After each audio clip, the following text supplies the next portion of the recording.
and welcome back to my channel. In today's video, I'm going to start a new series and it's going to be things that I do not like about my luxury handbags. Now, this video is different because most times when I get on the internet to Google things about bags or YouTube things about bags, I look for the pros, but nobody ever talks about the cons. And if they do, they usually don't dedicate an entire video to them. So the video is not going to be very long. It's probably going to be about 5 minutes or so.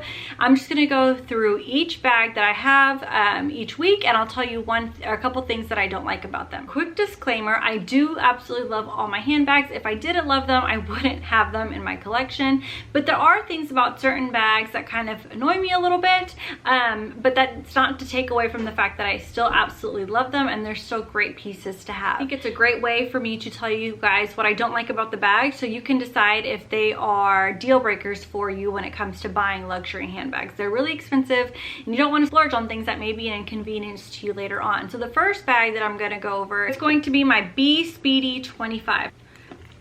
I actually really love this handbag. I adore it. It's probably one of my favorites. I have the bandouliere strap right here, but I have it in my closet because I'm not really wearing it right now a whole lot. I have worn this bag countless times, so I can definitely tell you where some of the issues may lie. The B25 was one of the first handbags that I bought, and I absolutely love it. I still love it. I wear it all the time. Some people may not think it's like a trend bag right now, but I don't care. Buy bags that you love, not because they're trendy. I love this bag. You can't go wrong with the Speedy, and you can wear it with the bandouliere strap, so that's a 2-for-1. Number 1, the bandouliere strap gets caught in my hair all the time, and let me explain what I mean by that. So right here you have the like the clasp, right, and it sits right at my shoulder. I have long hair, not even long hair, I have like longish medium hair. So if you have like medium to long hair, this may be a problem for you if you like to wear your hair down. I wear my hair down and I wear this crossbody. When I wear it crossbody, sometimes my hairs, and it drives me nuts, they snag on the clasp. Now that may not be a deal breaker for you. It's certainly not a deal breaker for me, but it's really annoying. You can remedy that by putting your hair up or wearing your hair off to the side, but sometimes it does pull on my hairs and it drives me insane. If that's a deal breaker for you, do not get this bag. Number 2, the opening is really small. So it's really hard to get things in there completely. It does fit quite a bit of things. The opening to it is small. So sometimes, for example, I'll take my phone. Obviously my phone isn't very big, but take for example like a wallet. If you put it in here, sometimes you kind of have to like go in like this to put it in the bag. So that could be kind of irritating for some people. And with that leads me to my next con. Number 3. Unless you get a bag organizer for this bag, it is an absolute black hole in here. Like I said, it's very spacious and it does hold a lot, but this bag will literally swallow up everything. And it's dark in there, obviously, since it's so little, so you can't see anything. So unless you have good lighting where you're at or you have ample space to really search through the bag, it's really hard to see what's going on in here, and that can be a con for some people. However, you can remedy that by getting a bag organizer. I have bag organizers for my other bags, but this one does not have one. So like I said, black hole. Number 4. If you guys know from my other videos, I am a monogram through and through, so I am loyal to it. However, the problems that people have with monogram are obviously the vachetta leather. So a con that comes with all monogram prints is going to be the fact that you can get water spots on it, you can get lotion stains on it.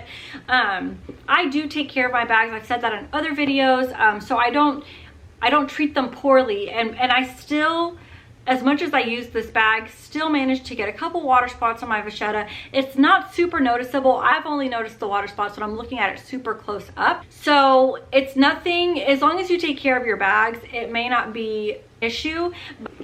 But the Speedy bandouliere has vachetta everywhere. You have it on the sides, you have the piping around the bag, you have it in the handle, and then you have it all throughout the straps. This is a lot of vachetta, you guys. So the likelihood that you're gonna get a water spot on it, you're gonna get lotion on it, you're gonna get any kind of product that could potentially stain the vachetta is very high. But with that being said, it's still a great bag and I absolutely love it. However, if you don't want to deal with the vachetta, if you think it's too cumbersome, then definitely stay away from this bag, because I'm telling you, there is a lot of vachetta. This bag probably has more vachetta than any of my other bags in my collection. And like I said, I do take care of it, and I have enjoyed this bag quite a bit. I've worn it all the time. I feel like it's very carefree, and I have gotten, you know, spots here and there, but I don't think it looks bad at all. So just keep that in mind.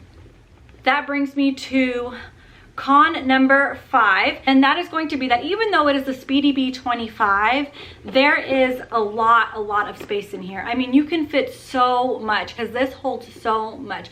So with that being said, if you fill it up to the tippy top, which you can, it will get heavy on your shoulder.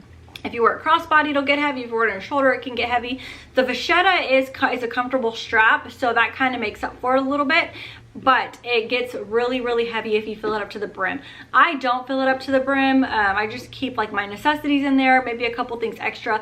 Occasionally I have put a water bottle in here, like if I'm out shopping and I get thirsty, then I'll have like a small like plastic water bottle in here, of course, and that kind of gets heavy, but I don't fill it up to the top. And I still find it gets a little heavy just with my essentials. Alrighty guys, and there you have it, the cons for my B Speedy 25. If you like this video, please give it a thumbs up. Please comment. I am a new YouTuber, so all the engagement that I can get definitely helps. See you guys soon. Thank you. Bye.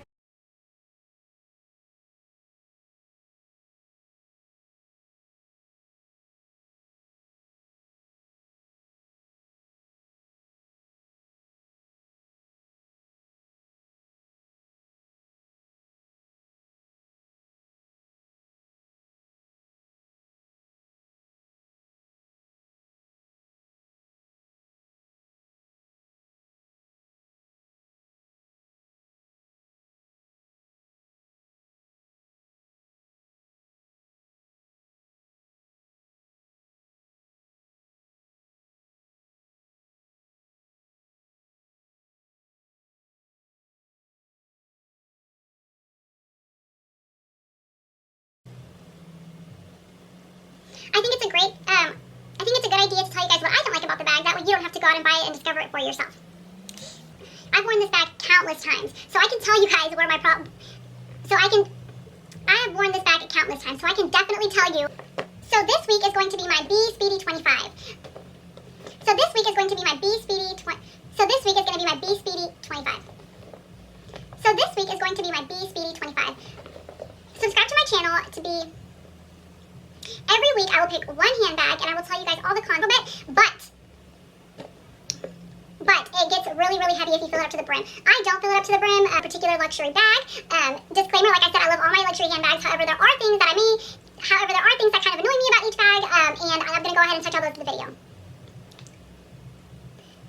So I hope you enjoyed this video. Please give it a thumbs up, comment, and subscribe. I am a new YouTuber, so all the engagement that I get really helps. Stay tuned for my next video. Coming. Stay tuned for the next video in the series that will touch on cons of luxury handbags. And I will see you guys soon. Thank you. Bye.